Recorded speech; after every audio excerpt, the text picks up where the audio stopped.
The shot was a precise calculation, the work of a phantom. High above the Las Vegas Strip, nestled in the unfinished concrete skeleton of a new luxury tower, the assassin known only as the Ghost had waited 3 days for this tiny window. The bullet was a copper-jacketed piece of finality, engineered to punch through bone and silence the powerful man standing on the balcony of the Bellagio penthouse, Adriano Marino. The sound was a quick, sharp crack swallowed instantly by the city's ceaseless rumble. It was supposed to be a clean job, but Nora Hayes, 25, weary from a double shift and running on a diet of cheap energy drinks, turned her back to her battered motorcycle at that exact, millisecond-perfect moment. Her world was simple. Pay the rent, save for school, and don't get fired. She was rushing, always rushing. She'd swung her leg over the seat, ready to kickstart her old iron horse and fly to her next pizza order, when the terrible cold thought hit her. The $200 bottle of rare Japanese whiskey. She'd left the small red and white insulated bag sitting on the service area trolley. Forget it, and she'd get docked a massive fee, maybe even lose her job. That was an entire week's tuition savings, gone. She sighed, a frustrated puff of air that tasted of exhaust fumes and dry Vegas heat, and took 3 fast, annoyed steps back towards the tall, unforgiving glass door. She bent slightly, reaching for the metal handle of the forgotten bag. Her shoulder dipped, her spine twisted, putting her body between the assassin's elevated perch and his target. She didn't hear the bullet. She felt a sudden, brutal push, a shock wave that hit her like being slammed by a speeding truck. A blinding flash of white pain exploded in her left shoulder, spinning her violently around. Then came a roaring sound, like rushing water inside her own head, followed by a shocking, unbelievable hot wetness spreading across her worn work jacket. Her knees buckled without permission. The concrete sidewalk rushed up to meet her face, a blur of gray and gravel. She landed with a sickening thud, the forgotten delivery bag tumbling from her numb fingers. Nora only knew she was bleeding badly. She didn't know she had just saved the life of the most dangerous man in the city. 3 hours earlier, Nora was just Nora. She was adjusting her rearview mirror, the cracked plastic held together with duct tape. Her schedule was brutal, pushing her to work 12 hours a day. She was trying to stack enough cash for accounting classes. She saw herself as a number, a calculation. $15 per delivery, 4 deliveries per hour, if traffic was good. The current job was to take high-end sushi to a penthouse at the Bellagio. Nora hated the Bellagio. The air was too clean, the people too silent and important. The security detail was always worse than the traffic. Today, it was the worst yet. When she reached the dedicated service entrance, she was met by a stone wall of a man, Silas. He was colossal, wearing a tailored black suit that looked like it was made of steel, and sunglasses that hid every thought. He didn't speak.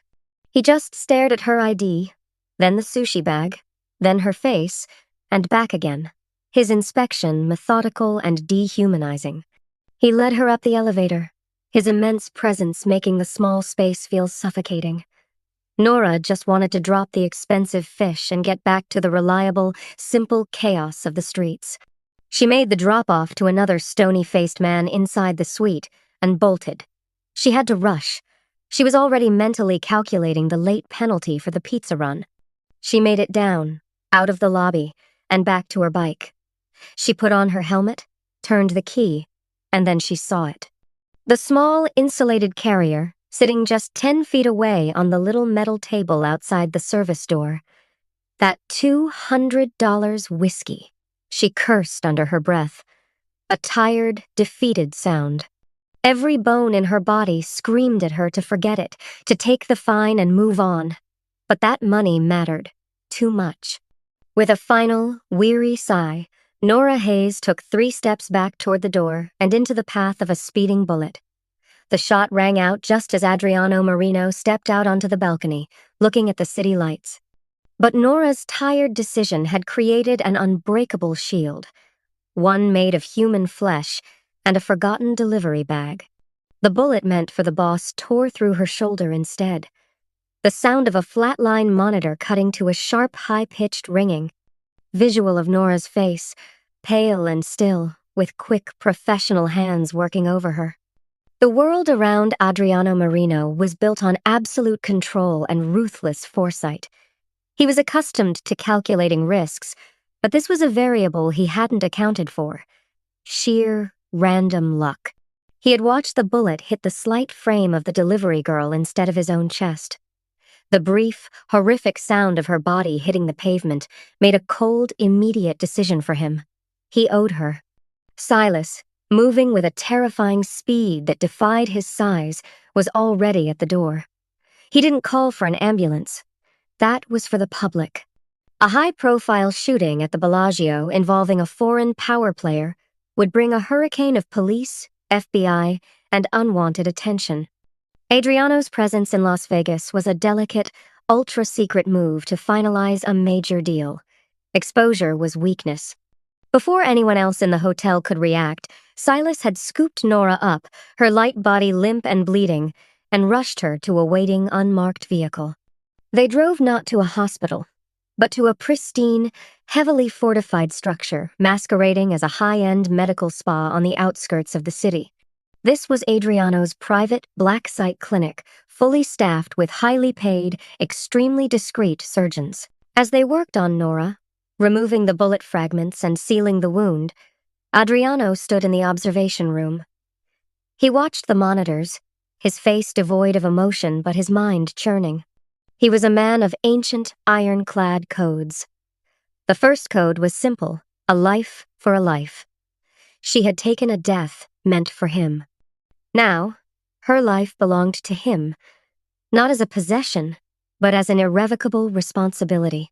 "Find out everything," Adriano instructed Silas, his voice a low, gravelly rumble.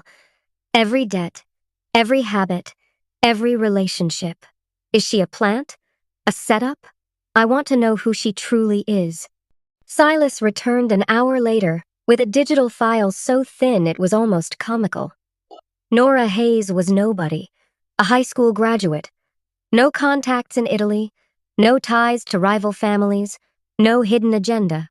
Just a girl who loved old, grainy movies and had a massive, impossible dream of getting a degree. She worked as a delivery driver, a waitress, and sometimes cleaned houses on the side. Her main struggle was paying the bills.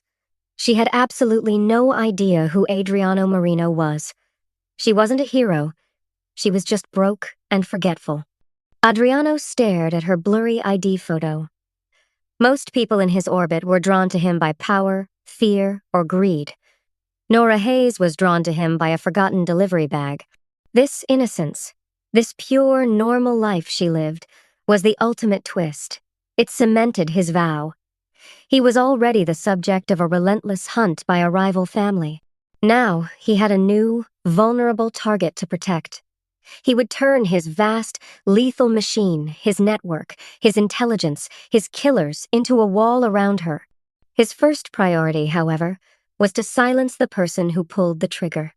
He knew instantly that only one man could have executed a shot this clean and this distant, the Ghost. Adriano put out the most secret feelers. The Ghost was a legend, a shadow, a professional who left no trace. But Adriano was determined. He needed to find the man who tried to kill him before the Ghost realized he had an accidental witness in Nora Hayes. The war had just become personal, and the stakes had escalated from power to purity. The slow, dull return to consciousness was filtered through layers of expensive professional pain medication. When Nora opened her eyes, she was instantly blinded by the room's excessive light and luxury. The sheets were heavy, cool silk, the mattress felt like a cloud, and the chandelier hanging above her was bigger than her entire kitchen. She was heavily bandaged, and her left shoulder throbbed with a distant, manageable ache. This was definitely not the emergency room at the city hospital. The only familiar element was the sheer, unsettling presence of Silas. He was sitting in a custom leather armchair, seemingly absorbed in a rare edition book, his face entirely unreadable. He looked like he hadn't moved since she passed out. "Where am I?" Nora asked, her voice a rough whisper. She tried to sit up, but a surge of dizziness and a sharp reminder from her shoulder forced her back down. "What kind of hospital is this? I need to call my landlord. I'll be late for my shift." Silas slowly, deliberately closed his book. His voice, a low and steady resonance, offered no comfort. "You are safe, Miss Hayes. You were injured. Everything has been handled. Your rent is paid for the next year. Your vehicle is secured." "Handled?" Nora felt a spike of frustration and terror. "I was shot. I need to know who did this. I need to go home. I need my life back." Before Silas could offer another cold reassurance, the heavy door opened and in walked Adriano Marino. He looked impeccably dressed, dangerously composed, and utterly foreign to Nora's simple world. He pulled up a chair and looked at her with an intensity that made her skin crawl. "Nora," he began, without preamble. "I am Adriano, and the truth is simple. That bullet was meant for me. You were caught in a business disagreement." "A disagreement that involves shooting innocent people?" Nora challenged, finding a surprising surge of anger. "Look, Mr. Marino, I appreciate the silk sheets and whatever this place is, but I am not involved in your business. I saw your security. I was just doing a delivery. I need to leave." Adriano leaned closer, his eyes sharp and serious.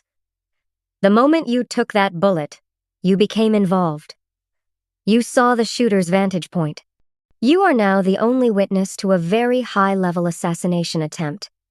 The people who hired him are not going to rest. They know the attempt failed, and they know why it failed. They will find you." He lifted a hand, preempting her protest. "I am not asking you to stay, Nora. I am telling you, for your own protection, you will remain here. You are under my care, and that is not up for negotiation. You will be paid more than you could earn in 10 years. You are a shield, and I protect my shields." Nora's initial fear gave way to a sickening realization. She wasn't being nursed. She was being held. Her golden cage was lined with silk, but it was still a cage. She was trapped by the powerful, cold man she had saved. She tried arguing, screaming, and demanding her phone, but Adriano simply gave her a small, controlled nod, and Silas's presence solidified into an unmovable obstacle.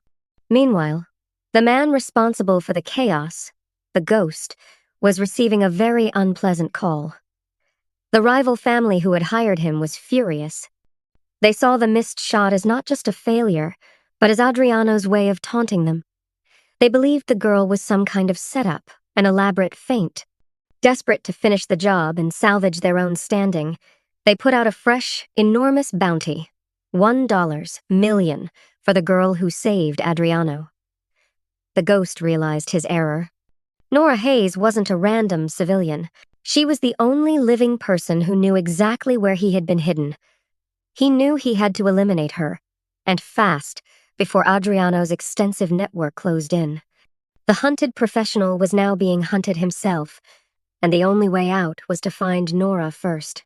He began his methodical, terrifying descent into the shadowy underbelly of Las Vegas, tracking the smallest signs of Adriano's sudden, meticulous movements.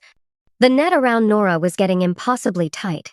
The subtle security upgrades and the increased tension in the safe house eventually broke Nora's delusion of a luxurious escape. The silk sheets and the fine dining couldn't mask the reality. She was living inside a fortress preparing for war.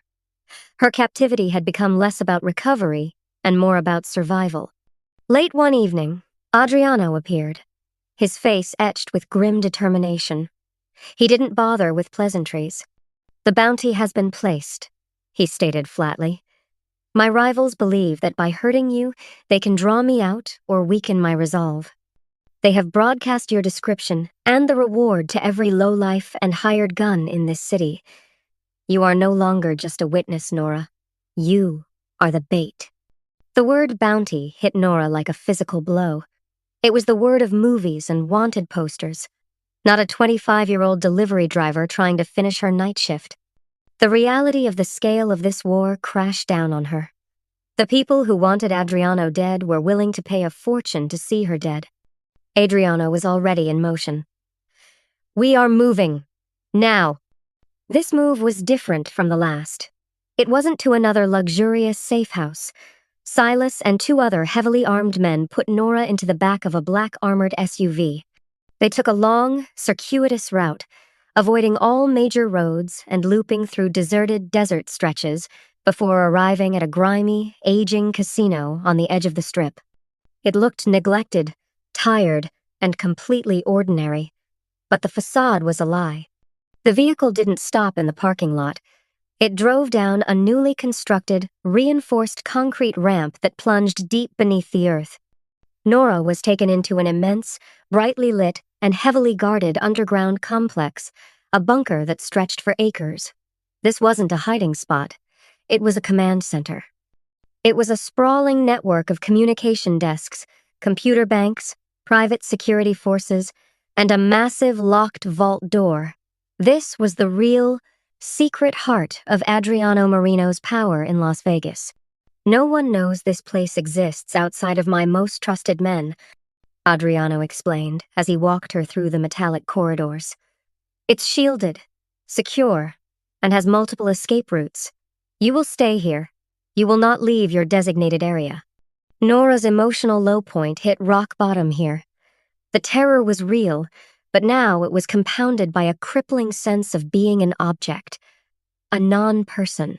She watched the men working, plotting, organizing, and preparing for an inevitable clash. She saw the cold calculation in Adriano's eyes, the way he moved chess pieces with human lives. She wasn't his guest. She was his most valuable pawn.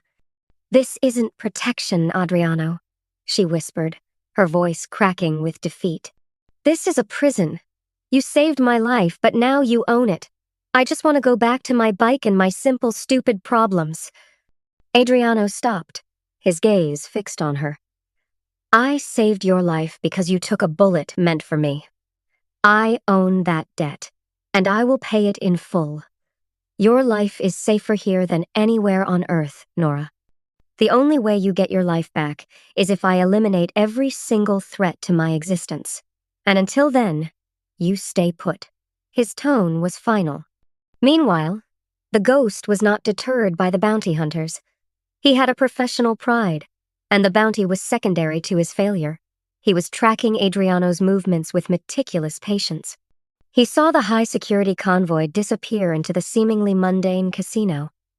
He knew Adriano would only take his most valuable asset to his absolute center of operations. He studied the blueprints of the old building, focusing not on the main entrances, but on the overlooked, forgotten infrastructure. He located a small, dusty ventilation shaft near an old loading dock, a narrow passage that hadn't been used in decades, but that led down, deep down. It was a perfect, impossible entry point. The hunter was making his final preparations, gathering his tools, knowing that to get to Nora and complete the mission, he would have to become a shadow in the deepest part of the enemy's fortress. The alarm in the bunker was not the polite ring of a trespasser. It was a screaming, piercing signal of immediate penetration.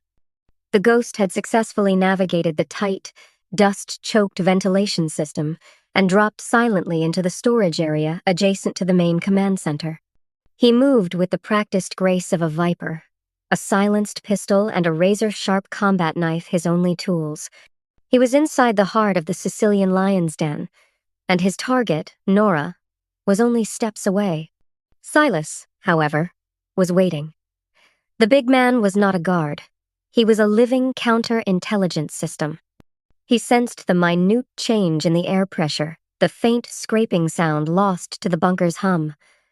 When the ghost emerged, Silas was already lunging. The fight was a blur of expert violence. The assassin was quick, using the knife to slash at Silas's vulnerable spots, drawing blood from the bodyguard's massive forearm. But Silas was a wall of pure force. He absorbed the pain, locked down the killer's arm, and slammed him repeatedly against a steel pillar. The ghost, realizing his mission was lost, made a desperate, final move, firing his pistol at the main control panel to trigger mass chaos. He missed Adriano, but the noise alerted the entire facility. Adriano didn't flinch. This was the moment he had been preparing for. He grabbed Nora's arm, his grip like iron. "Go! Now!" he commanded. He pushed her toward a distant, reinforced elevator and handed her off to two trusted men. "Take her to the secondary pad on the roof of the neighboring building. Get her off the strip. Do not stop." As Nora was rushed out, the rival family enacted their part of the plan. They had anticipated the distraction. Dozens of highly trained, heavily armed operatives launched a devastating, coordinated attack across the city. Explosions ripped through 3 separate properties tied to Adriano's organization. Gas lines burst near a key highway. Cars crashed into walls of flame. The city, usually a beacon of artificial light and excess, was suddenly consumed by a series of controlled, terrifying explosions, a magnificent, destructive inferno. It was designed to wipe out Adriano's influence in Las Vegas and eliminate him in the ensuing chaos. Adriano remained in the bunker, calm amid the chaos. He didn't flee. He didn't hide. He saw this not as an attack, but as a final opportunity. He had forced his enemy out into the open. With Nora safely out of the immediate danger zone, his ultimate responsibility was now clear. He walked out of the bunker and into a waiting armored vehicle, his destination a desolate parking lot where the rival boss was waiting to watch the fires consume his enemy. Adriano met the rival boss alone. The confrontation was fast, brutal, and utterly final. Adriano was not just settling a score, he was tearing out a weed by its roots. By the time the massive, citywide inferno was brought under control by local authorities and private cleanup crews, the threat posed by the rival family, the one that had shot Nora, was extinguished forever. High above the burning city, Nora watched the columns of smoke rise into the night sky from the window of her evacuation helicopter. She was physically safe, but her life was irrevocably changed. She had witnessed the sheer destructive power of the man she saved. Later, Adriano called her. His voice, for once, sounded weary but firm. "It is finished, Nora. You are free." "What about my life?" she asked, staring at the scarred landscape below. "It's gone. You took it." "I paid for it," Adriano corrected, his tone ironclad. "The debt is settled. You will have a new life, far from here. New documents, a secure future, and enough funds to live without working a day. I will ensure you are a ghost to my world, and my world is a ghost to yours." He paused, and his last words, cold and absolute, solidified the terrifying depth of his protection. "The bullet you took was a cost I will never forget. I swore no one would ever hurt you again. I have burnt Las Vegas to the ground to keep that promise. Now, you will never need me again." Nora Hayes, the delivery girl, vanished. She was a silent witness to a mafia war, a life paid for with an inferno, and she was forever bound and free from the powerful man who had kept his vow.